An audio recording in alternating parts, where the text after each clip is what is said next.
बड़ी खबर आपको बता दें, यूपी हिंसा पर 3 घंटे के अंदर सीएम योगी की दूसरी बैठक हुई है और मुख्यमंत्री ने अधिकारियों को अपने आवास पर बुलाया था। अधिकारियों को पूरी रिपोर्ट के साथ अपने आवास पर मुख्यमंत्री ने बुलाया था।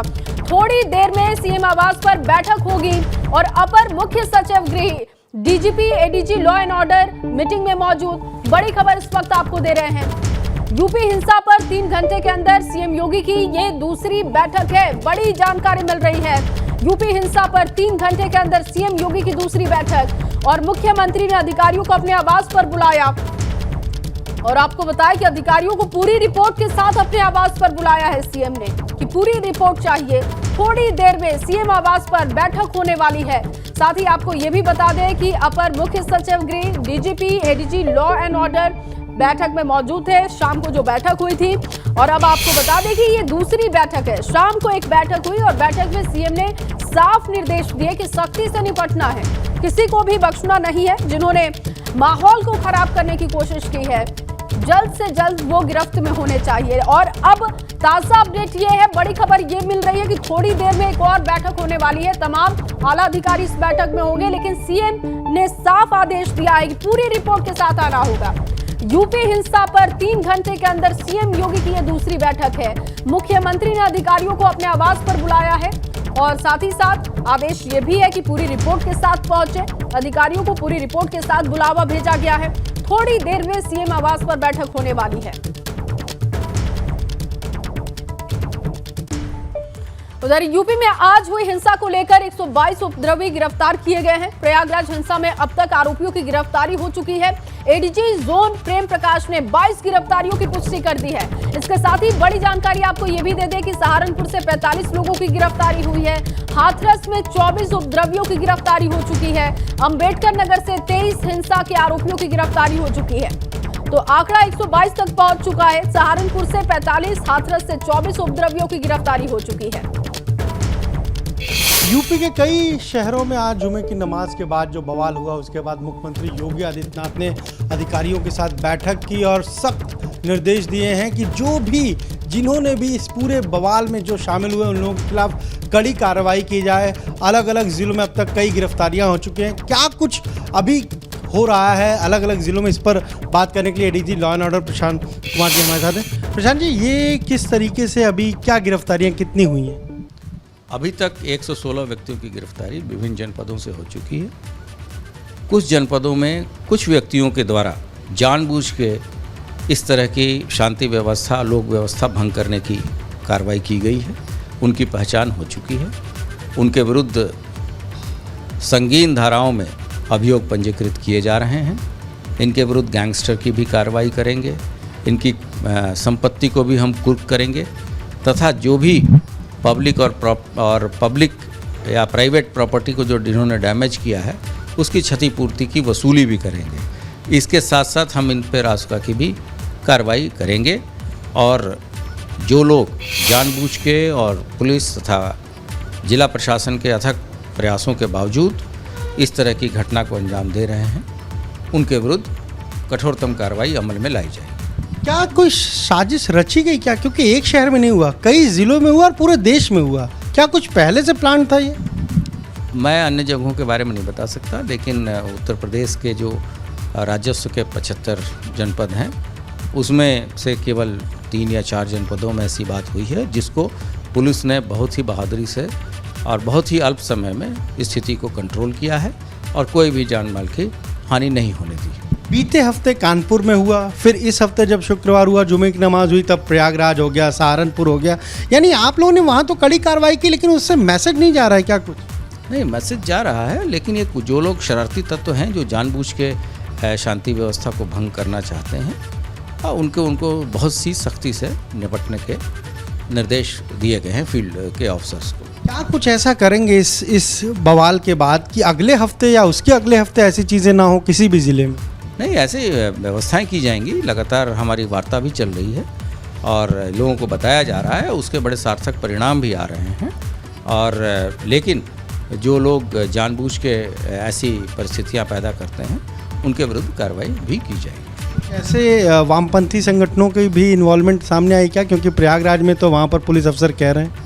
नहीं, संगठनों के बारे में हम लोगों ने अभी, हमारे पास कुछ ऐसे साक्ष्य नहीं है। स्थानीय अधिकारी ने क्या कहा इसके बारे में मुझे आइडिया नहीं है, लेकिन जैसे ही अगर संगठनों की या किसी विशेष ग्रुप की कोई बात आएगी तो अवश्य ही हम मीडिया के साथ शेयर करें। सर, ये कहीं LIU या हम जो कहें खुफिया तंत्र, उसका फेल्योर तो नहीं है? क्योंकि बार बार इस तरह की घटनाएं रिपीट हो रही है, पुलिस कड़ी कार्रवाई कर रही है उसके बावजूद।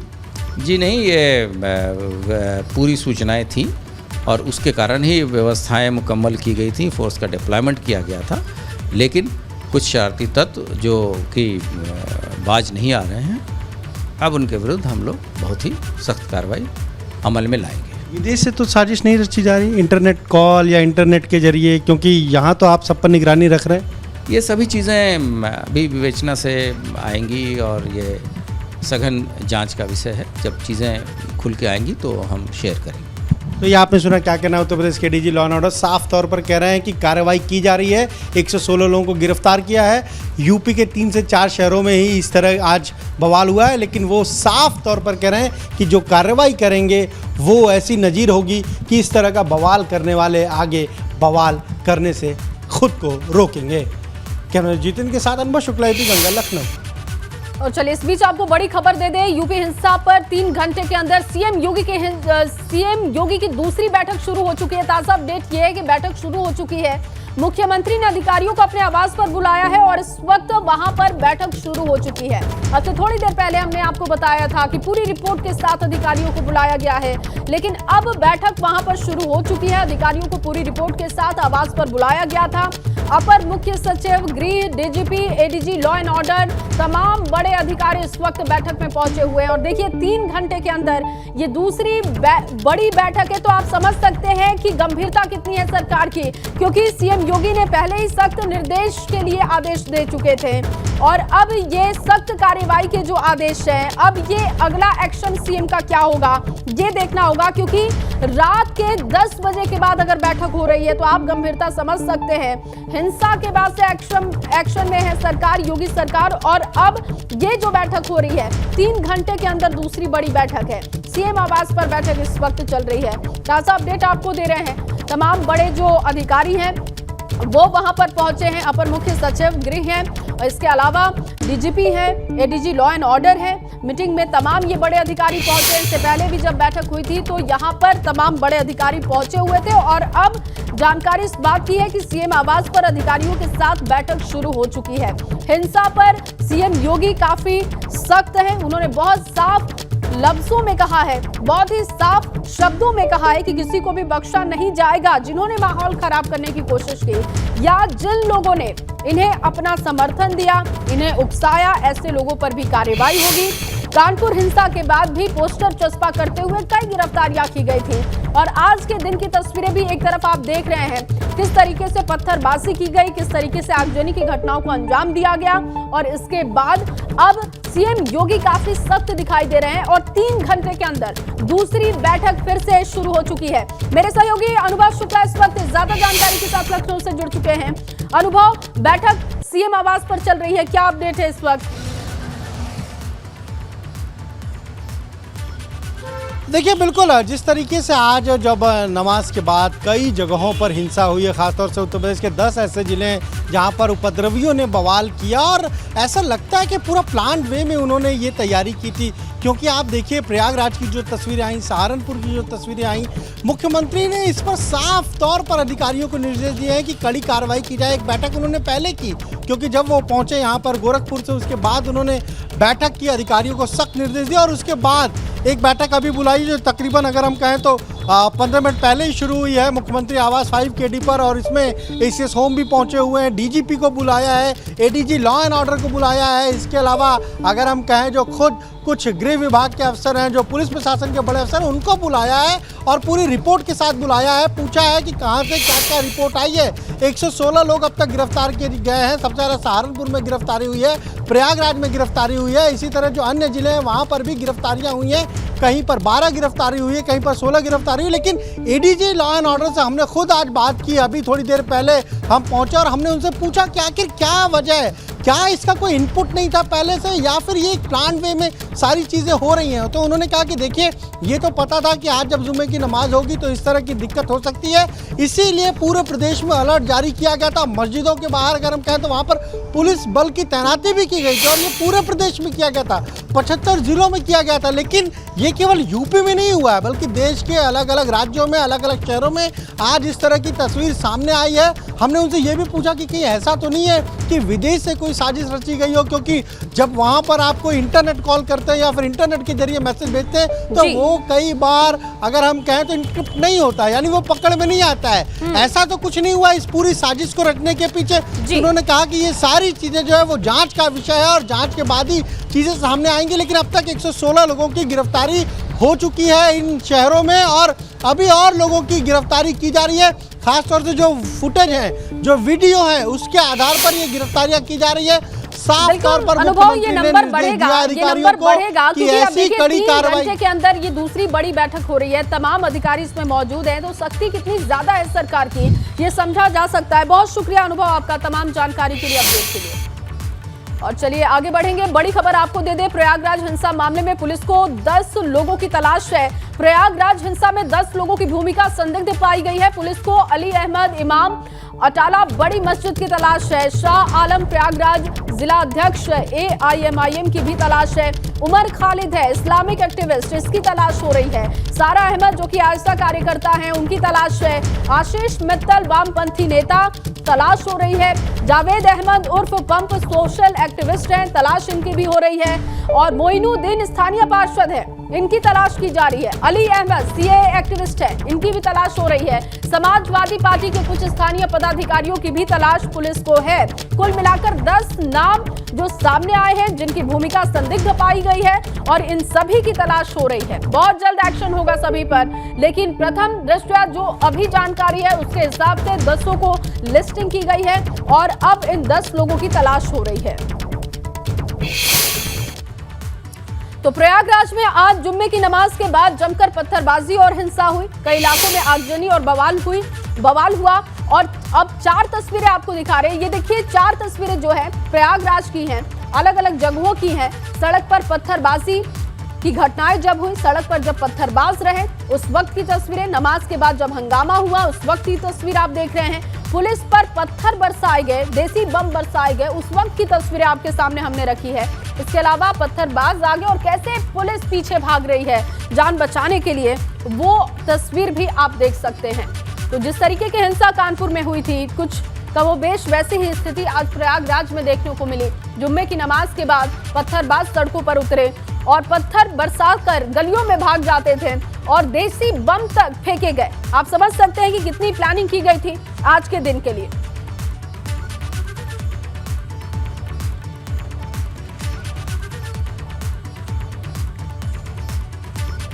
और वहीं प्रयागराज हिंसा पर ADG जोन प्रेम प्रकाश का कहना है कि हिंसा में AIMIM समेत वामपंथी संगठनों का हाथ है। आरोपियों को चिन्हित कर कार्रवाई की जाएगी। सुनिए। इसमें लेफ्टिस्ट ऑर्गेनाइजेशंस का हाथ है, और ये लगातार यहाँ पर जब CAA के विरोध में जब आंदोलन चल रहा था, उसमें भी एंटी CAA जब ये स्लोगन्स यहाँ पर जो लगाए जाते थे, उसमें कई लोगों के नाम आए थे।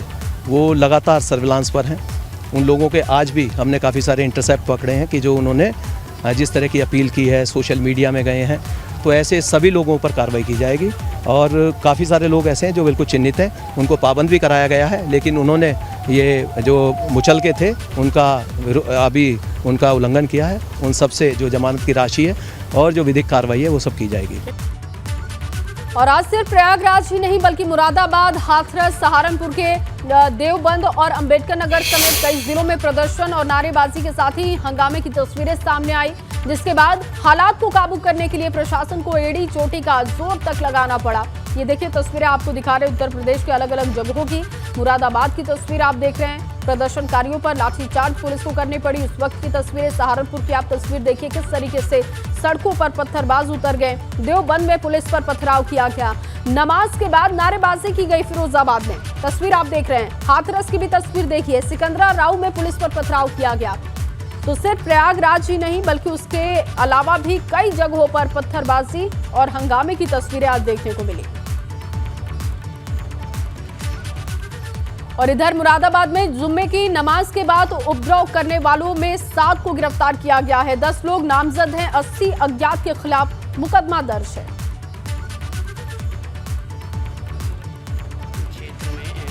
जुम्मे की नमाज के बाद कुछ प्रदर्शनकारी आए, उन्होंने प्रदर्शन किया, पुलिस द्वारा लाठीचार्ज भी किया गया है। क्या पूरा मामला है? जुम्मे की नमाज के बाद मुगलपुरा वाले जाम मस्जिद से वहाँ से निकलने के बाद कुछ नवयुवकों ने प्रदर्शन किया है। प्रदर्शन करने के बाद प्रशासन और पुलिस ने मिलकर उनको समझाया है, उनको घर भेज दिया है। ये पूरा देखिए, आज दिन में जुमा नमाज के बाद जब कुछ लोगों के द्वारा यहाँ नारेबाजी की गई थी और माहौल ख़राब करने की कोशिश की गई थी, उसमें काफ़ी देर तक पुलिस के द्वारा उनको समझाया गया, लेकिन वो काफ़ी देर तक हंगामा करते रहे। वहाँ पर काफ़ी माहौल ख़राब हुआ। उस समय लोगों को काफ़ी समस्या हुई आने जाने में। 10 लोग नामजद हैं और 70 से 80 लोग अज्ञात में हैं, जिनके विरुद्ध अभियोग पंजीकृत किया गया है और अभी लगभग 7 लोगों की गिरफ्तारी इस समय तक हो चुकी है। और इधर सहारनपुर में बवाल और हिंसा पर पुलिस ने बड़ी कार्रवाई की। देवबंद में बवाल के आरोप में 21 लोग गिरफ्तार किए गए। सभी पर बिना इजाजत प्रदर्शन और हंगामा करने का आरोप है। ये सहारनपुर की तस्वीरें आप देखिए। बवाल और हिंसा पर बड़ी कार्रवाई की गई है और यहाँ पर जमकर नारेबाजी। देखिए, आज कुछ लोग नमाज के बाद एकत्रित हो गए थे। पुलिस बल भी उनके साथ था। कुछ वहाँ पर उन्होंने जुलूस के फॉर्म में घूमे और स्लोगन कुछ निकाले। तो इसी के क्रम में हम लोगों ने उनको समझा बुझा के वापस भेज दिया। फिर उसके बाद विदाउट परमिशन प्रोटेस्ट करने की वजह से हम लोगों ने मुकदमा लिखा है और कुल 21 लोगों को इस जनपद में गिरफ्तार किया है और भी गिरफ्तारी की जाएंगी। आज यूपी के कई शहरों में हुई हिंसा पर बोले केशव प्रसाद मौर्य। उनका कहना है कि आरोपियों पर कड़ी से कड़ी कार्रवाई होगी। साजिश का जल्द से जल्द पर्दाफाश होगा। माहौल खराब करने वालों को बख्शा नहीं जाएगा। सुनिए। मैंने कहा ना कि अगर जहाँ कहीं पर भी किसी ने कोई इस प्रकार की साजिश करके शरारत की है तो जांच करके कार्रवाई करें। तो क्या आप मानते हैं ये साजिश है? कोई पहले से प्लान साजिश होगी तो पर्दाफाश भी होगा। पूरी सतर्कता बरती जाएगी।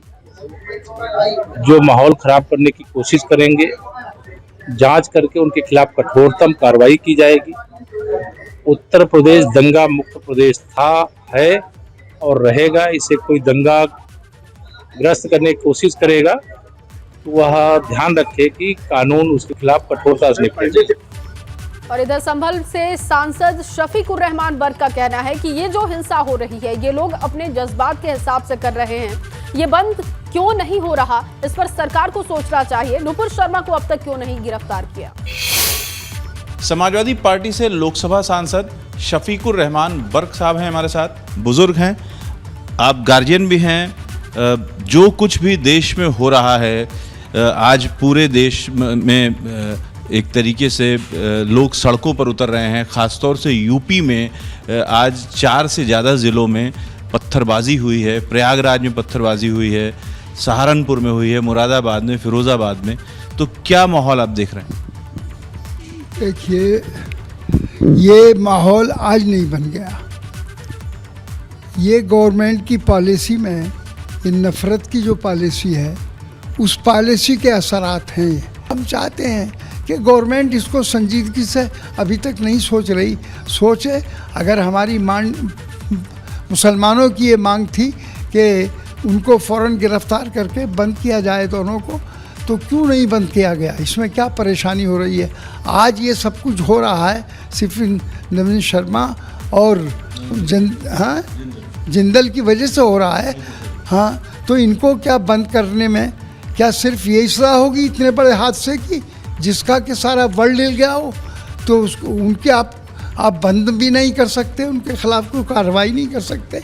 सिर्फ ये उनको पार्टी से निकाल देना या सस्पेंड। बीजेपी का ये कहना है कि जब एक लोकतांत्रिक देश है तो उसमें पत्थरबाजी करने की क्या ज़रूरत है? अपनी बात कहिए, अपनी बात ज्ञापन से कहिए, शांतिपूर्वक तरीके से कहिए। नहीं, देखिए, शांतिपूर्वक आदमी, ये जज्बाती मसला है। ये मुसलमान इसको आप इतना हल्का नहीं लेंगे। ये और वहीं यूपी में आज जुम्मे की नमाज के बाद हिंसा पर कांग्रेस नेता प्रमोद कृष्णम का कहना है कि किसी भी प्रकार की हिंसा सही नहीं है। इस हिंसा का बीजेपी को फायदा होगा। सुनिए। जुम्मे की नमाज के बाद आज उत्तर प्रदेश के कई शहरों में छुटपुट घटनाएं हुई। वहीं अगर बात की जाए प्रयागराज की तो वहां पर बवाल हुआ, पथराव हुए। बात करने के लिए हमारे साथ आचार्य प्रमोद कृष्णम हैं। आचार्य जी, ये जो आज हुआ, पिछले जुम्मे को भी यही देखने को मिला और आज इस जुम्मे को तो हालांकि प्रशासन ने भी हाई अलर्ट पे था, उसके बावजूद भी अगर बात की जाए प्रयागराज की, बात की जाए सहारनपुर की, मुरादाबाद की, तो कई ऐसे शहर हैं जहां पर तनावपूर्ण स्थिति है। इसके बारे में क्या कहेंगे आप? देखिए, एक तो मैं अपील करना चाहता हूँ कि किसी भी तरह से कोई भी वायलेंस, कोई भी दंगा या कोई भी फसाद, हिंसा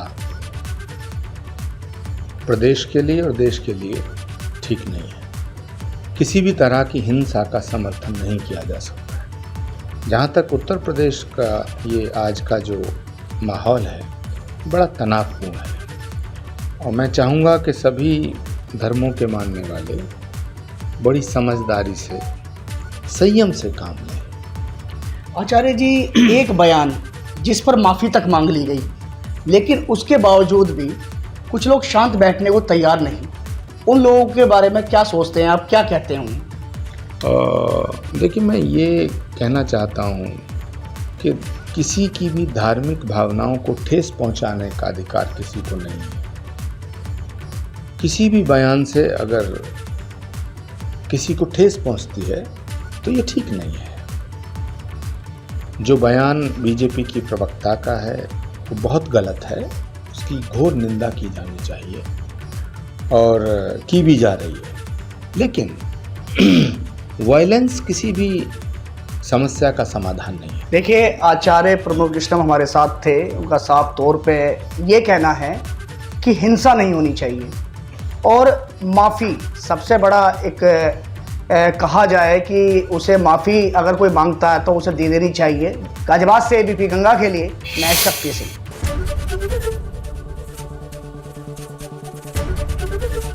एबीपी गंगा, खबर आपकी, जुबान आपकी।